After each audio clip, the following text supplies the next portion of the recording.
आपल्या संस्कृतीचा मूळ पायाच वेद आहे. अश्विनी कुमार हे देवांचे वैद्य होते. त्यांनी सगळ्या वनस्पती, आजार आणि याचं वर्णन करून ठेवलेलं आहे. आयुर्वेदिक चिकित्साचा उगम कधी झालाय आणि भारतीय संस्कृतीशी त्याची काय तुलना करता येईल? आयुर्वेद शास्त्राचा उगम जो आहे तो आपण सांगू शकतो की वेदांपासून मध्ये अथर्व वेदाचा आयुर्वेद हा उपवेद आहे. असं की 4000 वर्ष झाली, बरोबर. परंतु मूळ सिद्धांत असलेलं जे शास्त्र आहे ते आताच्याही आधुनिक काळात आताच्याही तत्वांवर तसंच खरं उतरत आहे आणि रुग्णाला चिकित्सा दिल्यानंतर आपल्याला अजूनही त्याचा परिणाम बघायला मिळतो. शाश्वत शास्त्र आपल्याला वेदांमधून अगदी बरोबर. रोजच्या जीवनाशी निगडीत जे आपल्या सकाळी उठल्यापासून ते रात्री झोपेपर्यंत ज्या काही सवयी आहेत कशा असतील ते नियम जर तुम्ही पाळले तर तुम्ही निरोगी राहणार किंवा तुम्ही रोगग्रस्त होणार नाही. चरक संहिता हे एक प्रमाण ग्रंथ आहे, आयुर्वेदाचा मोठा ग्रंथ आहे.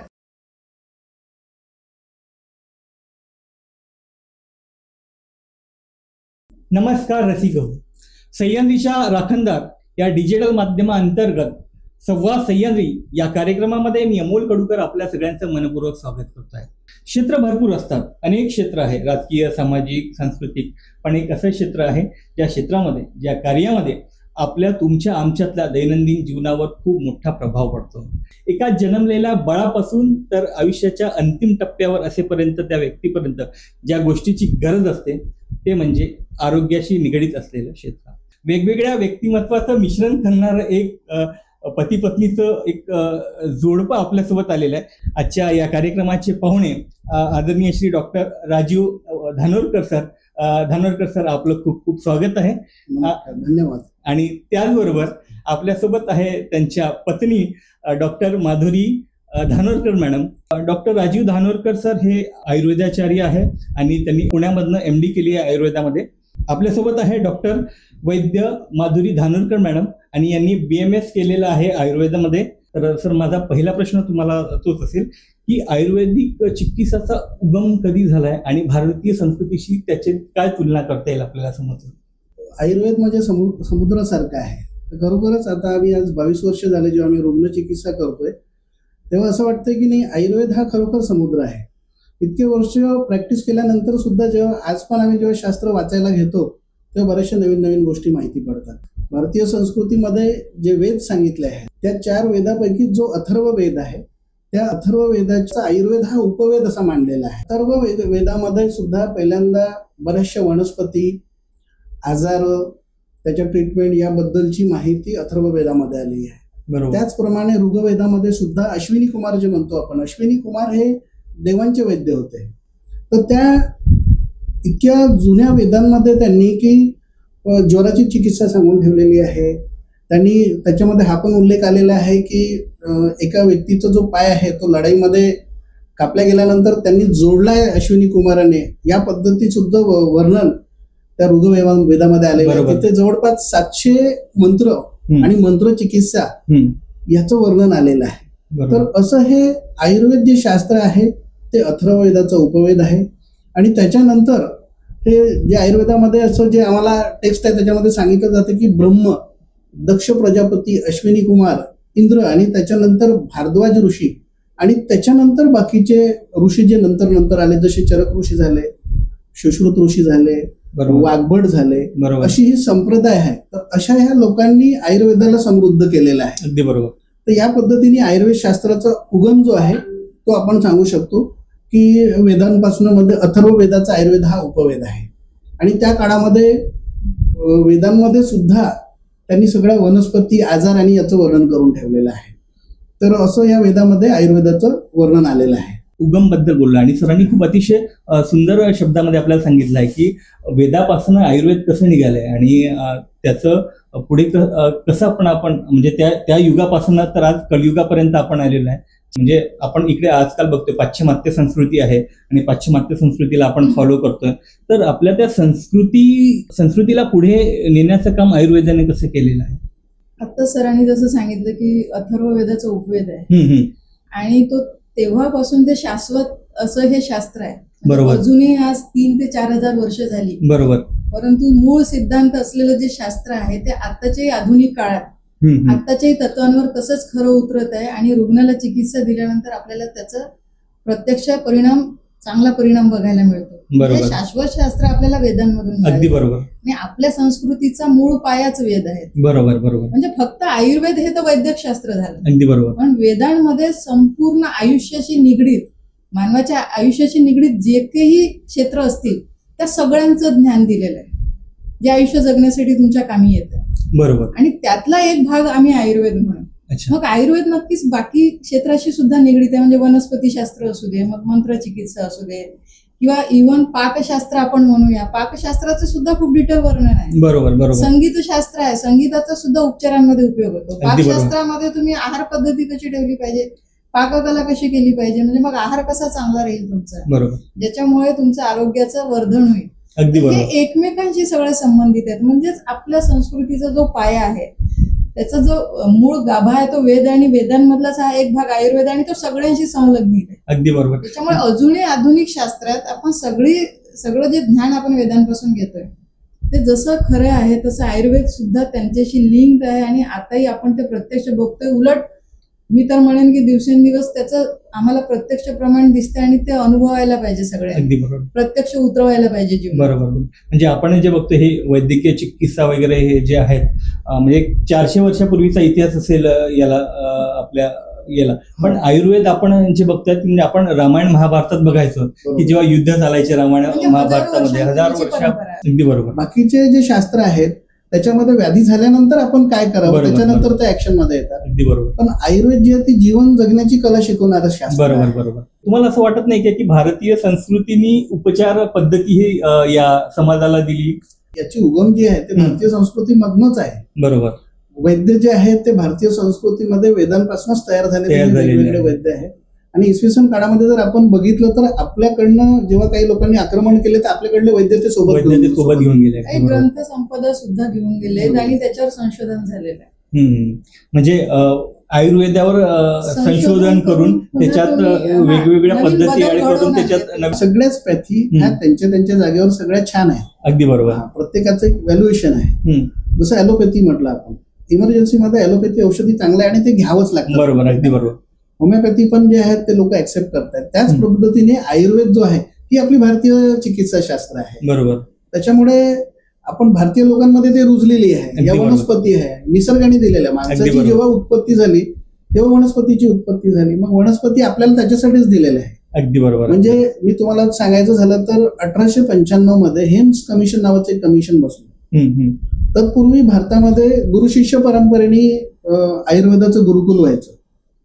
त्याच्यानंतर इंग्रज लोक जेव्हा भारतामध्ये आले तेव्हा त्यांना असं वाटलं की भारतामध्ये साधी पॅरासिटामॉल लोकांना माहित नव्हतं. भारतीय लोक काय खातात, म्हणजे कुठलं असं यांच्याकडे शास्त्र आहे की यांना कुठल्याच औषधांची गरज पडत नाही.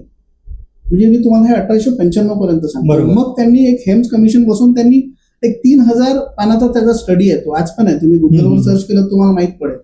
मग त्यांनी आपल्याकडल्या ज्या वनस्पती आहेत त्याच्यावर जे मग त्यांनी रिसर्च केला आणि मग त्यांनी कायदा बनवला की वनस्पती कोणी तोडणार नाही, हे झाड असं आहे, या झाडावर. मग त्यांनी ते कायदे करून त्यांना त्या वनस्पती तोडण्याला त्यांनी प्रतिबंध केला आणि मग हळूहळू त्यांच्या मेडिसिन ज्या आहेत त्या आपल्याकडे यायला लागल्या. बरोबर. तिथपर्यंत आपल्याकडे 1895 पर्यंत गुरुकुल पद्धतीने आयुर्वेद हा फार सुंदर पद्धतीने सुरू होता. म्हणजे आपल्या देशाचा इतिहासच आहे. या 4 युगापासून ही आयुर्वेदिक पद्धती ही आपल्या संस्कृतीमध्ये आपल्या रक्तामध्ये होती आणि एवढ्या वर्षापासून ती तुम्हा आमच्या आरोग्याचं रक्षण करत होती, आयुर्वेद पद्धती. आणि आता पण सुद्धा आधुनिक काळात सुद्धा पण आपण आरोग्य पद्धतीकडे वळतो आहेत. त्या रोजच्या दैनंदिन पद्धतीमध्ये आयुर्वेद कसं काम करतील आणि आयुर्वेद या जीवनशैलीला कसं चांगलं करू शकतो? आयुर्वेदाला खूप उशीर लागतो चिकित्सेला, किंवा आयुर्वेद शास्त्रात जे वर्णन केलेलं आहे त्या पद्धतीने जर आपण आहार पद्धती ठेवली तर त्याला खूप वेळ द्यावा लागेल. हा जो आहे ना, हा गैरसमज आहे जनमानसामध्ये. मला सांगा, आतापर्यंत आपल्या मागच्या 2-3 पिढ्यांपर्यंत जर आपण पाहिलं तर ते त्यांचा आहार, त्यांची जीवनशैली ही वेगळी होती. बरोबर. आपली जीवनशैली वेगळी ती आपण करून घेतली, कारण आपल्या महत्वाकांक्षा मोठ्या. बरोबर. आणि मला असं वाटतं की तुमच्या सगळ्या महत्वाकांक्षा पूर्ण करण्यासाठी सर्वात पहिलं म्हणजे तुमचं शरीर स्वस्थ असणं महत्त्वाचं आहे. आणि तुम्ही जर आरोग्यपूर्ण असाल, तुम्ही स्वस्थ असाल तरच तुम्ही तुमचं जे ध्येय आहे ते गाठू शकता. मग पहिली पायरी जर तुमचं आरोग्य आहे त्याच्यासाठी तुम्हाला थोडासा वेळ काढावा लागेल ना. नाहीतर मग काय होईल, तुम्ही 2 मिनिट असं म्हणत जर प्रत्येक गोष्ट करत असाल मग ते करताना तुम्ही तुमचं ध्येय गाठायच्या आधीच तुम्हाला मोठ्या आजारांनी त्रासलेलं असेल तुम्ही, आणि तुम्हाला डॉक्टरांची चिकित्सा घ्यावी लागेल, त्याच्यात तुमचा अर्थही जाईल आणि तुमचा वेळ पण जाईल. मग बरोबर. त्यापेक्षा थोडासा वेळ तुम्हाला द्यावा लागेल आणि तो आपण सहज देऊ शकतो. सहज. असं मला वाटतं की जी दैनंदिन तुमची जीवनशैली आहे त्याच्यात थोडासा बदल करावा लागतो. अगदी बरोबर. दैनंदिन जीवनशैलीत आपल्याला बदल करावा लागेल आणि जर तो बदल निश्चितच झाला तर आपल्या आरोग्यामध्ये, आपल्या शरीराला आपण व्यवस्थित ठेवण्याचं काम करू शकतो. आपण तो हिंदीमध्ये एक शब्द आहे, भागदौड़ भरी जिंदगी. और इस भागदौड़ भरी जिंदगी में आपण आपल्याचकडे लक्ष द्यायला आपल्याला वेळ नसतं. ह्या भागदौड़ भरी जिंदगीमध्ये आयुर्वेद कशा पद्धतीने सहकार्य करू शकेल? म्हणजे हजारो वर्षापासून बाकीचे जे प्राणी आहेत, चिमणी असेल, कावडा असेल, जंगलातले प्राणी असेल, त्यांनी त्यांचं खाद्य बदलवलेलं नाहीये. एकमेव मानव जातीमध्येच आहे. आम्ही मग बर्गर काढलं, आम्ही पिझ्झा काढला, आम्ही मैदा शोधून काढला, आम्ही तेल काढले. मानव जातीचं जेव्हा उत्क्रांती झाली तेव्हा माणूस जंगलामध्ये जेव्हा राहायचा, आधी मानव जेव्हा होता त्यावेळेस दवाखाने नव्हते. बरोबर. का बरं नव्हते? कारण त्यांची जीवनशैली ही निसर्गाशी धरून होती. अगदी अगदी बरोबर. सूर्य उगवला की उठायचं, सूर्य मावळला की झोपायचं, दिवसभर शारीरिक श्रम करायचे. आज आम्हाला प्रत्येक गोष्टीला म्हणजे पंखा जरी सुरू करायचा तर आम्ही जवळची बटन शोधतो. बरोबर बरोबर. शोची विधीसाठी जरी जायचं असेल तर घरामध्ये सगळ्या गोष्टी ठरलेल्या आहेत. तुम्हाला शारीरिक श्रम जे तुमचे आहेत अगदी बरोबर ते शून्य झालेले आहे. अजूनही मला असं वाटतं की आयुर्वेद किंवा खरी जीवनशैली जी आहे ते ग्रामीण भागातले लोक जगतात. ग्रामीण भागामध्ये आज सुद्धा व्याधीचं जे प्रमाण आहे ते म्हणजे जे शहरी भागामधले जे लोक आहेत त्यांच्या प्रमाणामध्ये जर बघितलं तर ते जास्त सुदृढ आहे. दिवसभर अंग मेहनत खूप आहे, पण ते खाल्लेलं त्यांना डायजेस्ट होतं, त्यांना मलबद्धता होत नाही. या सगळ्या गोष्टी जर बघितलं तर मला असं वाटतं की आयुर्वेदामध्ये जे दिनचर्या सांगितले की आपण सकाळी पटकन उठायला पाहिजे, ब्राह्ममुहूर्तावर उठायला पाहिजे, रात्रीला लवकर झोपायला पाहिजे. आता इतक्या वर्षांनंतर सुद्धा आयुर्वेदाने जी सगळे ते सिद्धांत सांगितलेले आहेत ते आता कुठेतरी आपल्याला बघायला मिळतात की त्याच्यावर सगळेजण म्हणतात की नाही तुम्ही रात्री इतक्या वाजता जेवण केलं पाहिजे. हजारो वर्षापूर्वी आयुर्वेदामध्ये ऋषीमुनींनी सांगितलेलं आहे. मागच्या 2 वर्षापूर्वी जपानमध्ये एकांना नोबेल प्राइज मिळालं. त्यांनी याच बद्दल सांगितलं की तुम्ही उपास करायला पाहिजे, तुमची जेवणाची टायमिंग, त्या व्यक्तीला नोबेल प्राइज मिळालं. बरोबर. मला असं वाटतं की भारतीय संस्कृतीमध्ये उपास करणं, सकाळी पटकन हे हजारो वर्षापासून आहे, पण तेच आज दुसरं बाहेरचे लोक सांगून त्याच्यावर त्यांना नोबेल प्राइज मिळतो. हे जे आपल्या संस्कृतीत जे सांगितलेलं आहे उपवास करायला पाहिजे, हे परिणाम करते आपल्या याच्यावरती, हेल्थवरती, आरोग्यावरती 100%. आपण तो योग्य पद्धतीने व्हायला पाहिजे उपवास. अगदी बरोबर. उपवासामध्ये कसं आहे, उपवासामुळे लंघन होतं, त्याच्यावर खूप रिसर्च झालेला आहे. तुम्ही जर एक दिवस, जसं आपण नवरात्र पकडतो, नवरात्रामध्ये 9 दिवस उपवास सांगितले आहे. बाकी वेगवेगळ्या धर्मांमध्ये जे फास्ट सांगितले आहे, बरोबर, त्या फास्ट केल्यानंतरचा अभ्यास असा आहे की तुमची इम्युनिटी वाढते, तुमची प्रतिकार शक्ती वाढते. बरोबर. तुम्ही 9 दिवस उपवास करा, तुम्ही बघा तुमच्या चेहऱ्यावरचा ग्लो वाढेल, तुमच्या सगळ्या गोष्टीमध्ये चेंजेस येतात. बरोबर. तर ते त्या ऋतूमध्ये ते व्हायला पाहिजे. 3-4 वर्षापूर्वी जेव्हा आपण कोविडची महामारी बघितली, आज जग खूप झपाट्याने बदललं किंवा जगाची खूप प्रगती झाली, पण त्या महामारीमध्ये सगळे हेल्पलेस होते. मोठे मोठे राष्ट्र ज्यांच्याकडे सगळ्या साधन सामुग्री ते हेल्पलेस होते, त्यांच्याकडे सुद्धा मॉर्टॅलिटी रेट खूप होता, खूप लोक मरण पावली.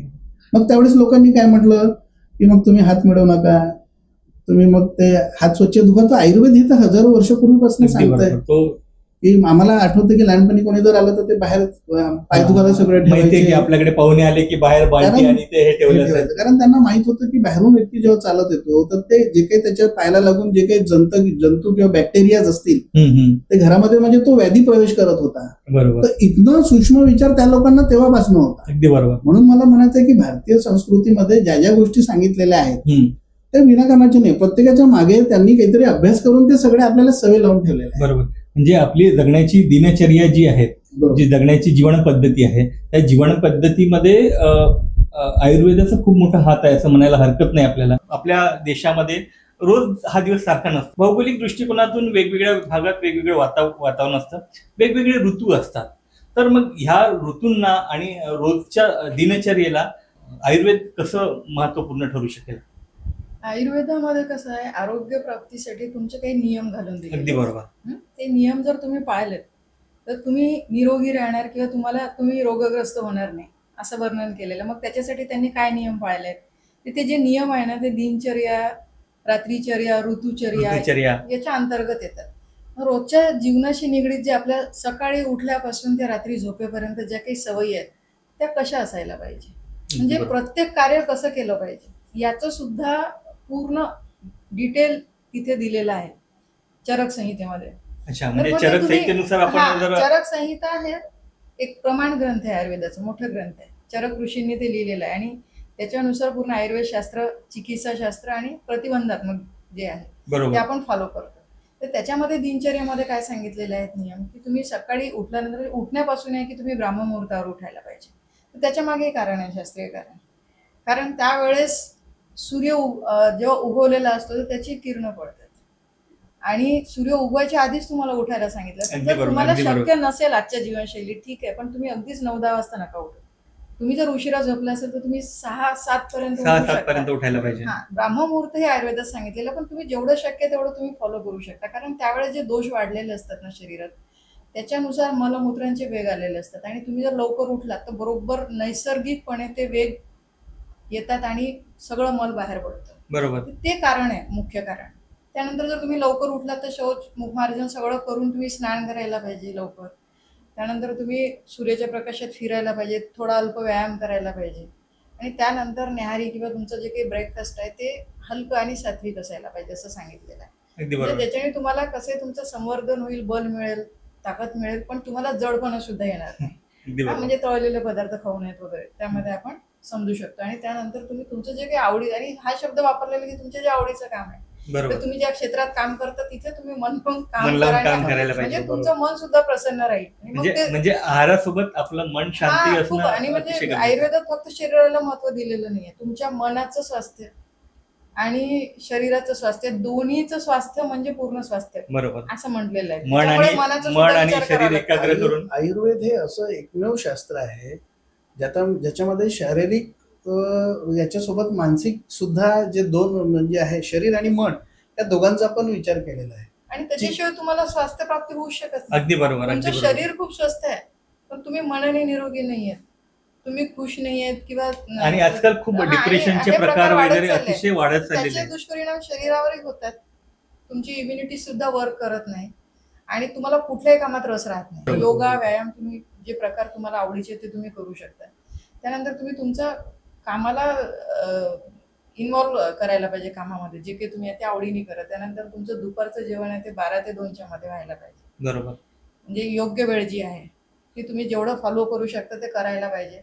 त्यानंतर दुपारी जर तुम्हाला संध्याकाळी जर भूक लागत असेल तर ते 4-5च्या दरम्यान किंवा जर भूक लागत असेल, हा शब्द आहे, जर भूक लागत जर भूक नसेल तर लागत खाऊ असेल तर नका. हा. म्हणजे विनाकारण वेळ नाहीतर झाली म्हणजे आजकाल खाऊ नका. आजकाल सायंकाळी 5 ते 7चा वेळ हा फास्ट फूडचा वेळ झालेला आहे. म्हणजे आणि मग लोकांनी भूक त्याला लागली पॅटर्न नाही करून किंवा ठेवलं की कोणी आग्रह केला नाही, की- सायंकाळी 7 वाजता 5 वाजता पिझ्झा खायलाच पाहिजे, बर्गर म्हणजे खायलाच घरी पाहिजे, घरी चायनीज खायला आल्यानंतर पाहिजे. तुम्ही काही चिवडा आहे का, काहीतरी चपली आहे का, काहीतरी तोंडात घाला, म्हणजे हा प्रकार नको. तुम्हाला बरोबर. खूप भूक लागली आहे, तुम्ही फळं खाऊ शकता. किंवा आपल्याकडे काय सांगितलेलं आहे, छोटा खाऊ म्हणजे काय, हम्म.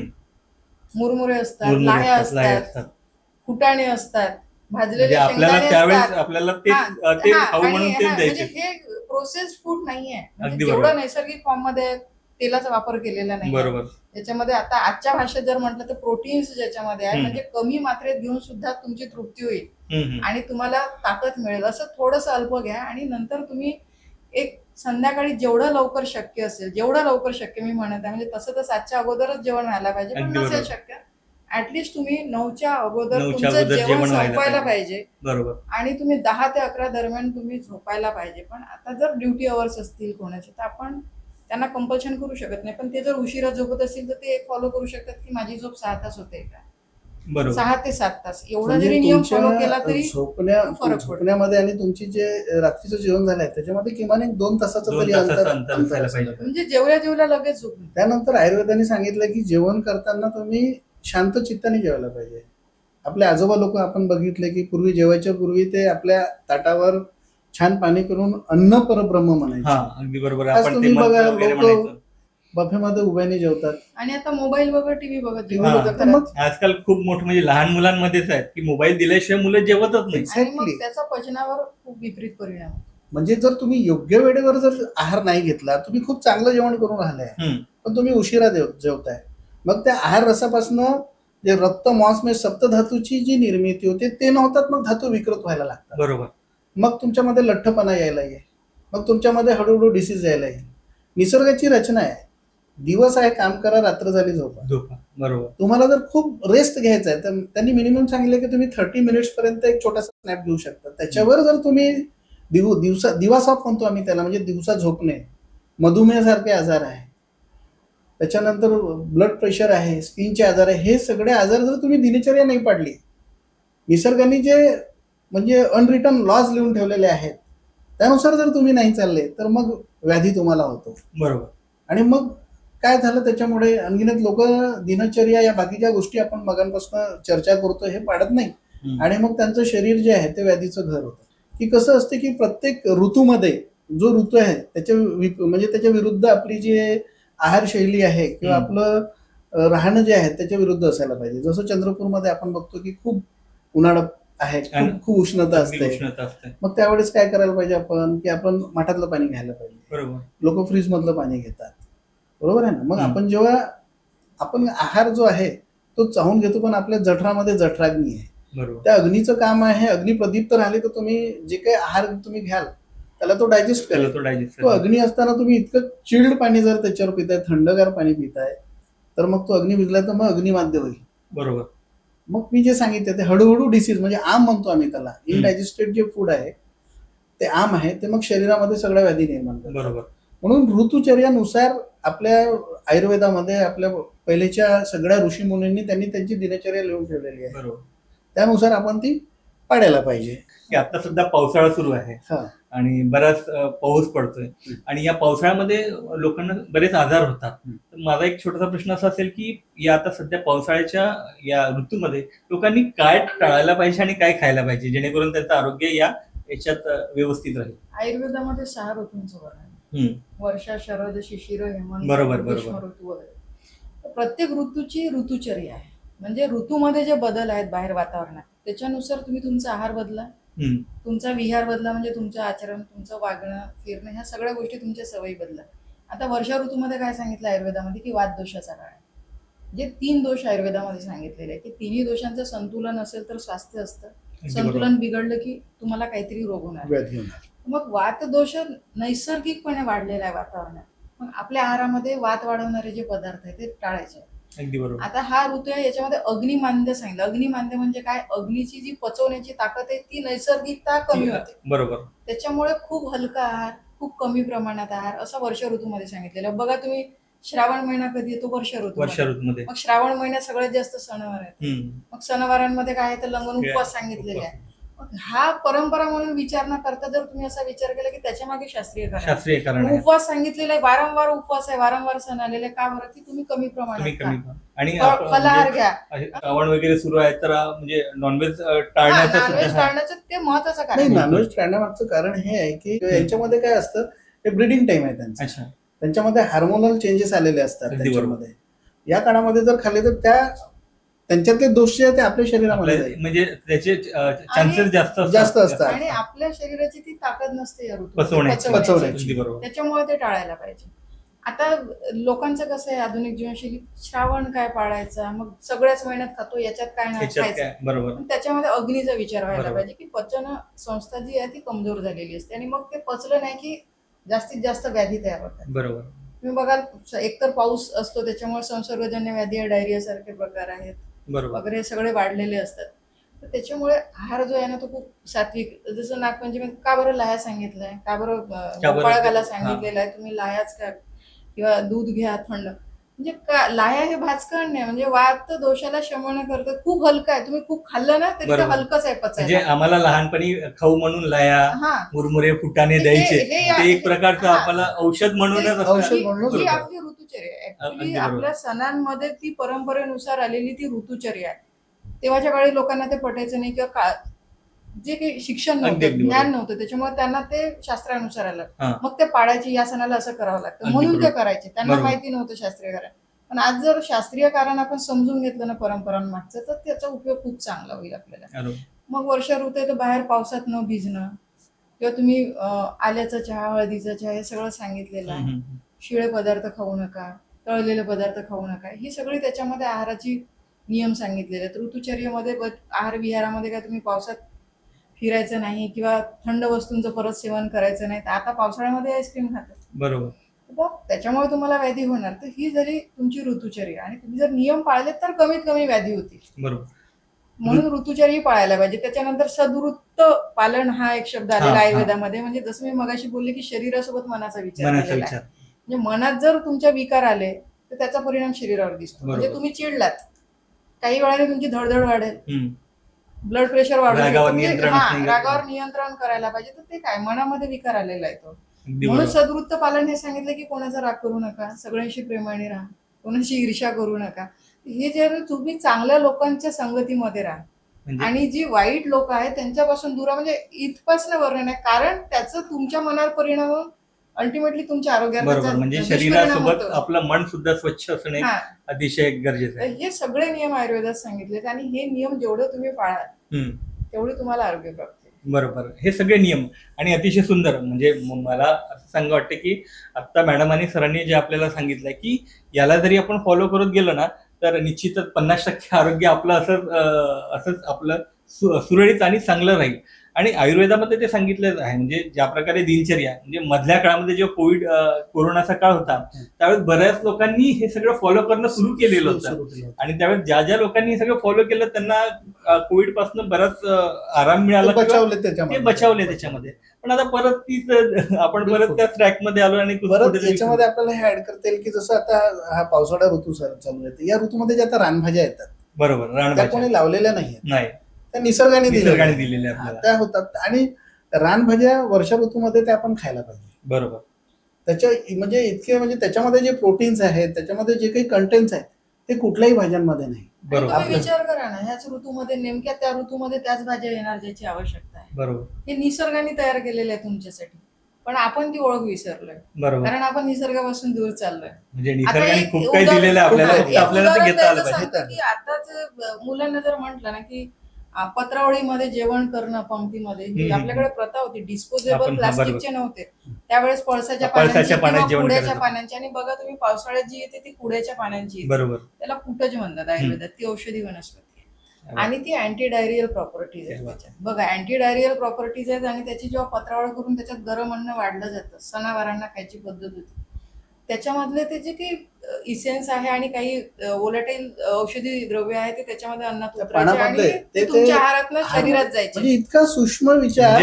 मला तेच म्हणायचं की आम्ही लहानपणी बऱ्याचदा त्या पाण्यात जेवलो, पण त्या पाण्यात का जेवतो याचं कारण आज कळालं आपल्याला. आता हे न टाळता हे मुद्दाम डोळसपणे करायला पाहिजे. बरोबर. सगळ्यांनी, म्हणजे तो फायदा इनडायरेक्टली तुम्हाला होतोय आणि ते इन्फेक्शन्स तुमच्यापासून दूर राहतील. हे त्याच्या मागचं मोठं कारण आहे. म्हणजे निसर्ग आपल्याला काय देईल सांगता येत नाही, फक्त आपल्याला ते घेता आलं पाहिजे. आपण आता उन्हाळ्यामध्ये बघतो की होळी सारखा सण येतो, आपण रंगपंचमी खेळतो. पहिल्याच्या काळामध्ये काय व्हायचं की रंगपंचमीला पळसाचे जे फुलं आहे आम्ही लहानपणी जायचो आणि ते तोडायचो आणि त्याचा रंग बनवायचा. दिसायला पण खूप सुंदर दिसतात. ते भिजवत ठेवायचे, भिजत घालून त्याचं जे पाणी आहे ना ते खेळायचे रंगपंचमी. म्हणजे हजारो वर्षापूर्वीची ती परंपरा आहे. त्याच्या मागचं कारण हे आहे की ते इतकं उष्ण ऋतू असतो, तो उन्हाळ्यामध्ये येते रंगपंचमी. तर पळसाचे जे फुलं आहेत ना, त्याची जी प्रॉपर्टीज आहे ते शरीरामध्ये, जेव्हा आपण ते पाणी आपल्या शरीरावर येतं तर शरीर त्याला ऍब्सॉर्ब करतं. बरोबर. तर त्याची जी प्रॉपर्टी ती शरीराची उष्णता कमी करणार आहे, ते किडनीला फिल्टर करणार आहे. म्हणजे आम्ही आयुर्वेदामध्ये किडनीचा काढा वापरतो. किडनीचं फंक्शन जर नीट नसेल त्याच्यामध्ये पळस हे फार महत्वाचं कंटेन आहे. हे ते आमच्या पूर्वजांना माहित होतं, म्हणून रंगपंचमीला ते लोक पाण्याचा रंग खेळायचे. तर म्हणून मला म्हणायचे की प्रत्येक गोष्टीच्या मागे प्राचीन आयुर्वेदामध्ये ऋषीमुनींनी खूप विचार केला आहे. त्याच्यामध्ये रिसर्च होतं. मला असं म्हणायचं की आपल्याला असं वाटतं की मॉडर्न मध्ये आता या गोष्टी सांगितल्या, आपण केमिकलचे कलर्स खेळतो आणि बाकी सगळ्या गोष्टी होतो. त्याच्यामध्ये फक्त तुम्हाला त्रास होऊ शकतो, रॅशेस येतात, स्किन खराब होते आणि सगळं होतं. पण ज्यांनी, जे आपल्या प्राचीन लोकांनी सांगून ठेवलं आहे त्या पद्धतीने जर केलं तर ते नक्कीच 100% तुमच्या शरीरासाठी आणि तुमच्या आरोग्यासाठी फार लाभकर आहे. गणेश चतुर्थीला ज्या काही वनस्पती जातात, आपण 21 पानांचं ते, अगदी बरोबर आहे. ती सगळ्या 21 औषधी वनस्पती आहेत आणि निसर्गाचं संवर्धन व्हावं, त्याची ओळख असावी म्हणून पूर्वीच्या काळी काय करायचे, आता विकायला येतात. आणि पूर्वी जंगलात जाऊन तोडून आणायचे, जमा तुम्हाला करायचे. ओळख असली पाहिजे त्या त्यांना ओळख राहायची वनस्पतीची. की ह्या 21 आपल्याला आणायच्या, त्याच्यामुळे त्यांना ओळख राहायची आधीच्या लोकांना. आता ओळख नाही, आपण जे विकत देतात त्यांना माहिती असते ते तोडून आणतात. बरं, ते विकायचं म्हणून ऍटलीस्ट संवर्धन होईल, ती झाडं लावावं लागतील त्यांना, बरोबर. म्हणजे औषधी वनस्पती जपल्या जातील आणि हे असं चक्र निसर्गाचं सुरू राहील. म्हणजे त्या 21 पत्री त्याच्यासाठी व्हायच्या आहेत आणि प्रत्येक पाण्यामध्ये औषधी गुणधर्म आहे. म्हणजे त्याची जर ओळख असेल तर तुम्ही घरगुती, जर त्याचं नॉलेज असेल तुम्हाला. पण दुर्वा आहे, त्यांनी हम्म. सांगितलं की दुर्वेची आपण स्त्रिया एक एक तो दुर्वा, तर तो जेवढा वेळ तो आपल्या हाताला टच करून Touch राहतो होईल. तुमच्या शरीरातली उष्णता कमी होते. तुम्ही कुठे आहेत, एखाद्याचा नाक फुटलं, नाकामधनं सुद्धा ब्लिडिंग व्हायला लागलं, तुमच्या बाजूला जर दुर्वा असेल तर तुम्ही घेतला काही तोडून, त्याचा जर रस काढून नाकात जरी तुम्ही टाकलं तर ते रक्तस्राव काही मिनिटांमध्ये थांबतो. बरोबर. म्हणजे मला एक लहानपणी आठवतंय की आम्हाला असं ठेस वगैरे लागली ना, ठेस लागली कुठं फुटलं, तर आमची आजी काय करायची, आमच्या दाराजवळ एक छोटस, मला नाव नाही माहिती त्या झाडाचं, एक छोटे छोटे छोटे छोटे पानं असायचे जमिनीला चिपकलेले, ते तोडायची, त्याचा रस काढायची, ते पिळायचं आणि तसंच लावून बांधून द्यायचं. 1 दिवसामध्ये 2 दिवसामध्ये ती जखम एकदम साफ. मला वाटतं काहीतरी त्याला कंबडमोडी असं काही, हा, कंबळ. कंबडमोडीचा पाला वगैरे असं हो, काहीतरी. तर ते व्रणरोपक आहे, हा ते जखम भरते त्याच्याने. जखम त्यालाच भरते. पूर्वीचे लोक त्याला आजीबाईचा बटवा म्हणायचे. हा, आजीबाईचा बटवा. प्रत्येक घरामध्ये जी एक प्रौढ स्त्री असायची तिला माहित असायचं की एखाद्याचं पोट दुखलं की त्यांच्याकडे मुरुड शेंग असायची, मग ते त्याच्या काही वेळा करून त्यांना चाटून द्यायचं. बरोबर. मग त्यांना जंत झालं की काय द्यायचं, पोटामध्ये गॅसेस झालं की काय द्यायचं. अशा सगळे उपचार जे आहे ते घरच्या घरी हा व्हायचे. सगळं आयुर्वेदाचा म्हणून त्याला आजीबाईचा बटवा जे म्हणायचो. किंवा प्रत्येक जे छोटे छोटे खेडे आहेत त्याच्या भोवताली जी आहे आमराई असायची, आमराई जुने, जे आपल्याला माहिती असेल की प्रत्येक गावाच्या वगैरे, आणि तिथे जे अगदी महत्वाची दैनंदिन लागणारी जी झाडं आहेत त्यांची ती लागवड करून ठेवायची, की जर हा त्रास झाला तर त्यांना माहिती आहे, पटकन गेलं की ते झाड तोडून आणायचे. बरोबर. या पद्धतीने आयुर्वेदाचा हा इतिहास आहे. आपल्या सगळ्यांना भागदौडीची जिंदगी आहे, पण तुम्ही ते मेंटेन करता का? म्हणजे जे आपण आता जे बोललो, हे दिनचर्या अशी असायला पाहिजे, हे तुम्ही मेंटेन करता का? आम्ही मेंटेन करतो. आता का बरं करतो? कारण आम्ही रोज रुग्ण बघतोय, आम्हाला माहिती आहे की मेंटेन नाही केलं तर त्याचे परिणाम आम्ही रोज बघतोय समोर. अगदी बरोबर. त्याच्यामुळे आम्हाला माहिती आहे की हे करणं गरजेचं आहे. त्याच्यामुळे इतके आमच्या धावपळीच्या, आमच्या रुटीन मध्ये आमच्या जेवणाच्या वेळा ठरलेल्या आहे. तीही काही असलं तरी आम्ही सकाळी वॉकिंगला जाणं, सूर्यनमस्कार करणं, त्या गोष्टी म्हणजे शरीर म्हणजे एक रुटीन झालेलं आहे. ते नाही जर केलं 4 दिवस तर ते चैन नाही पडत. ते नाही केलं तर शरीर जड वाटतं. आम्हाला माहिती आहे की ते हे करणं आणि त्याचे परिणाम, ते इतकं वाचन केलेलं आहे, त्याच्यामुळे त्या पद्धतीने जगणे आता सवय झालेली आहे. त्याच्यामुळे ह्या सगळ्या गोष्टी आम्ही पाळतो. की तुम्हाला खाण्यात काय आवडतं? म्हणजे एक डॉक्टर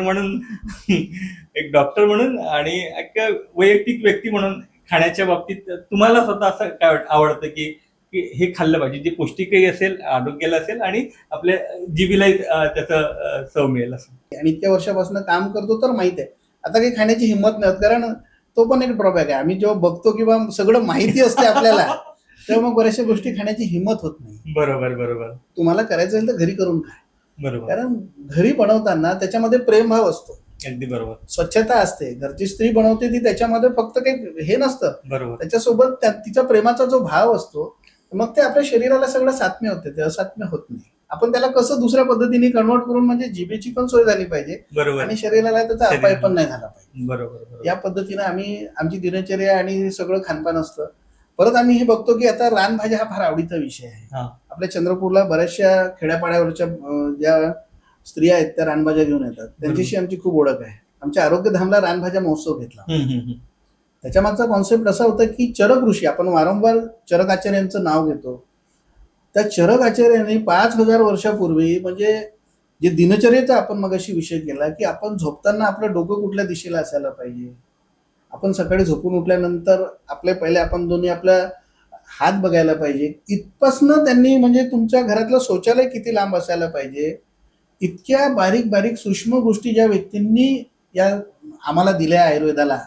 म्हणून आम्ही ठरवलं मागं की मागच्या 4 वर्षापासून आम्ही चरक जयंती उत्सव करतो, की त्या गोष्टी लोकांपर्यंत गेल्या पाहिजे. अगदी बरोबर. अगदी बरोबर. आम्ही त्याच्यामध्ये बऱ्याचशा डॉक्टर लोकांना बोलवलं, बाकीच्या ज्या पॅथी आहेत तिथले आमचे जे मित्रमंडळी आहे त्यांना बोलवलं की ही भाजी ही आहे, त्यांना ते खूप आवडलं.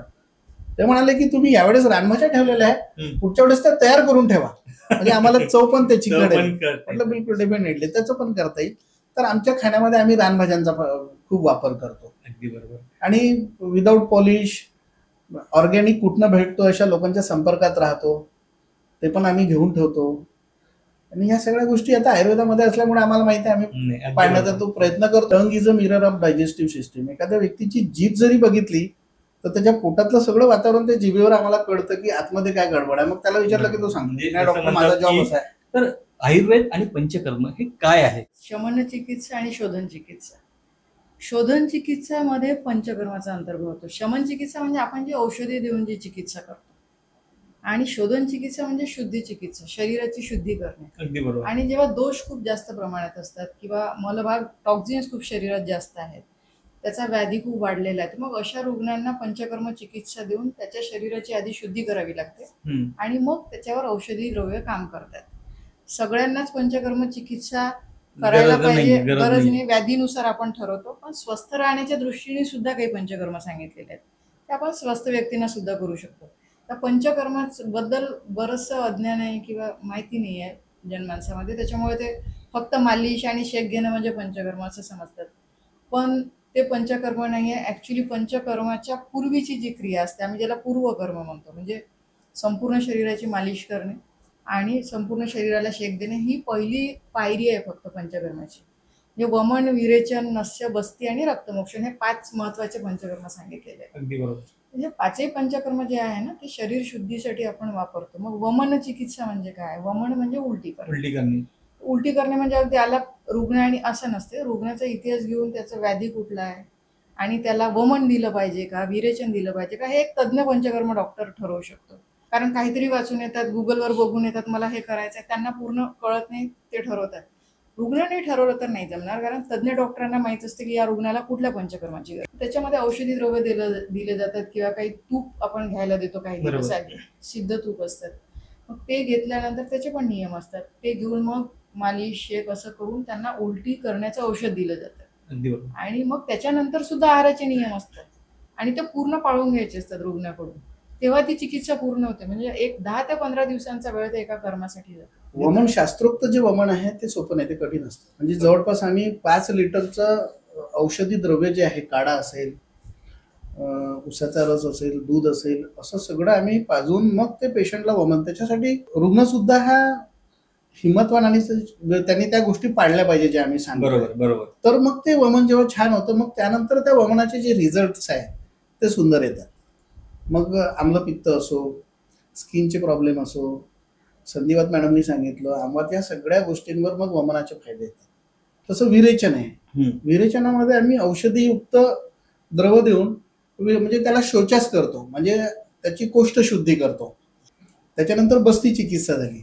म्हणजे पंचकर्मापैकीचे 5 कर्म आहे, त्याच्यामधली बस्ती चिकित्सा जी आहे ते 50% व्याधी कमी करतात. त्याच्यानंतर रक्तमोक्षण आहे, की रक्तमोक्षण आयुर्वेदामध्ये सांगितलं आहे की रक्त जर दूषित झालेलं असेल.